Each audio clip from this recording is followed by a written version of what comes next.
అబ్బా తిరిగి తిరిగి చెప్పులు అరిగిపోయి చెప్పులే ఇరిగిపోయినాయి.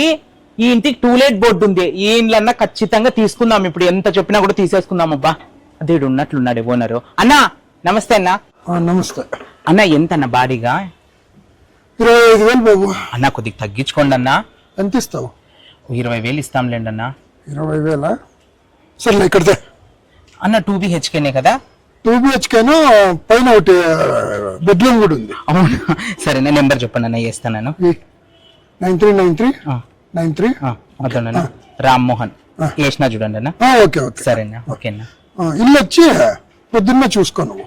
సరేనా, ఓకే రైట్ ఓకేనా, ఓకేనా, సరేనా. నిలబడుకుంటే 20,000 వచ్చా.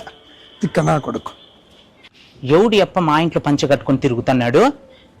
ఏ పై ఎవరు నువ్వు మా ఇంట్లో తిరుగుతున్నావు పంచ కట్టుకొని? నువ్వు ఏ తలకాయ తిరుగుతుందా నీకేమన్నా? నా ఇంటికి వచ్చి నా ఇల్లు అని చెప్పి నీ ఇల్లు అనుకుని ఫీల్ అవుతాను. ఎవడురా నువ్వు?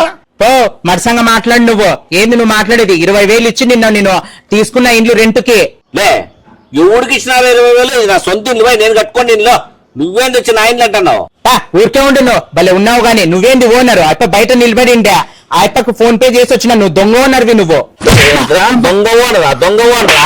నా ఇంటికి వచ్చి నన్ను దొంగ ఓనర్ లేదన్నా నిజంగా బాడీ చేసినా మేము. ఏం మీరు నేను కేసు పెడతా. నేను ఇట్లా